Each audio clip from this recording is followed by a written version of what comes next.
টেকনিশিয়ানে 30% থেকে 50% পর্যন্ত বর্তমান যে তার স্যালারি রেঞ্জ আছে বা আমরা যে টাকা পাই তার বৃদ্ধিটা হচ্ছে 30 থেকে 50% পর্যন্ত বৃদ্ধি পায়। সংগঠনের আয় ও আর্থিক নির্ভরতা শক্তিশালী ভবিষ্যতের অঙ্গীকার। এখন আমরা অনেকেই বলেছি আসলে সংগঠনের আয়ের খাতগুলো কি কি। আমি যদি এখন আয়ের খাতগুলোর কথা বলি, আমার প্রেজেন্টেশনে আছে, পরে আমি আপনাদেরকে বিস্তারিত বলবো। যেখানে আমি বলে যাচ্ছি আমাদের সদস্যদের যে সালারি সেটা একটি আয় সৃষ্টি করে সংগঠনের। তারপর হলো যে কুলিং এক্সপো যেটা হয়, কুলিং এক্সপো আসলে গ্রামার থ্রো থেকে হওয়ার কথা। আমি জানি না এর আগে কারা করেছে, কিভাবে হয়েছে।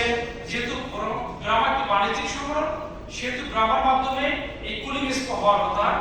এখান থেকে 3 থেকে 3.5 কোটি টাকা বা 5 কোটি টাকা পর্যন্ত বছরে ইনকাম করা সম্ভব ইনশাআল্লাহ, যদি সম্মিলিত ব্যবসায়িক পরিষদ নির্বাচিত হয়ে আসে। এই ইনকাম আপনাদের জন্য আমরা উপহার দিব এবং এটা বাস্তবায়ন করব। আমরা ব্যক্তির সাথে এই সংগঠনকে আর কখনো ব্যবহার করতে দিব না, এটা আমাদের অঙ্গীকার, হতে দিব না। আমরা আরএসএস সেক্টরের জন্য একটি টেকনিশিয়ান ইনস্টিটিউশন গঠনের কথা বলেছি।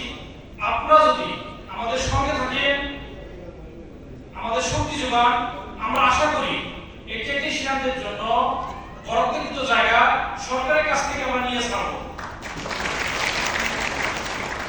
এটা আমাদের ভিক্ষা না, এটা আমাদের চাওয়া না, এটা আমাদের যৌক্তিক দাবি।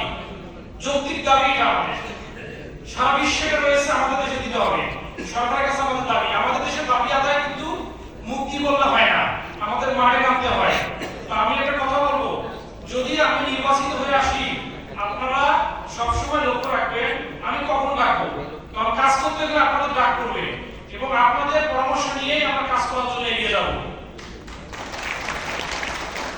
আমি অলরেডি ঘোষণা করেছি যে আমাদের 100 দিনের কর্মপরিকল্পনায় দ্রুত সেবা দেওয়ার জন্য যদি অ্যাম্বুলেন্স চালু হবে, প্রথম 50 দিনের মধ্যে মাঠে গ্রামের একটি অ্যাম্বুলেন্স থাকবে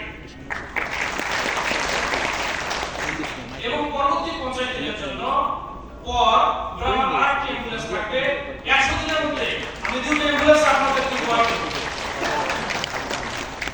আমি আরো বলেছি অঙ্গীকারনামায় যে আমাদের যে টেকনিশিয়ান আছে যারা নিবন্ধিত, যারা এই সংগঠনে যারা আছেন, তাদের বছরে একবার তাদের যে কিটস আছে, তারা যে কাজ করে কিটস গুলো বছরে একবার তাদেরকে ফ্রি দেওয়া হবে।